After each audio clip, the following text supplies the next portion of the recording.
I need to address an argument to the point I made above.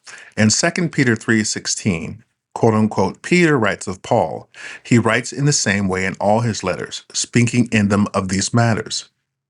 His letters contain things that are hard to understand, which ignorant and unstable people distort, as they do other scriptures, to their own destruction.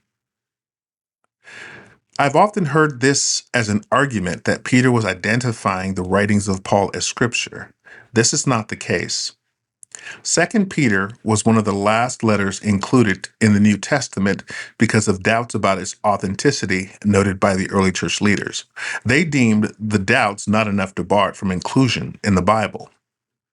Second Peter heavily relies on Jude and the book of Enoch for its content. Enoch was excluded from the Bible. First Peter and Second Peter were not written by the same author.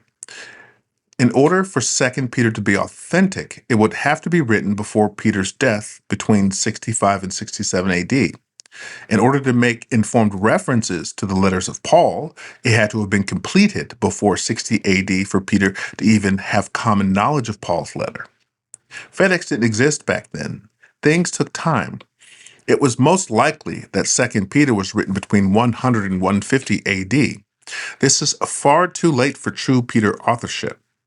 Additionally, one of the core issues addressed in Second Peter was not an issue during Peter's lifetime, namely the seeming delay of the second coming of Christ. Concern regarding the delay in the return of Christ was not a concern until the early second century. Second Peter may be a witness document, but it is not Peter's witness. Almost 2,000 years later, the average Christian reads this passage as an affirmation that Peter recognized the writings of Paul as Holy Scripture. But when 2 Peter was accepted as part of the Bible, it served the purpose of reinforcing the 4th century need to put a blanket of sacredness over the entire collection of collected documents to halt the recognition of more questionable, and later, documents as sacred. By the end of the 1st century, all of the direct witnesses to the life of Christ had died, leaving behind a church struggling to maintain itself under new leadership and broad persecution. Jerusalem was destroyed, and the apostles who had walked with Jesus were dead without leaving much of a written record.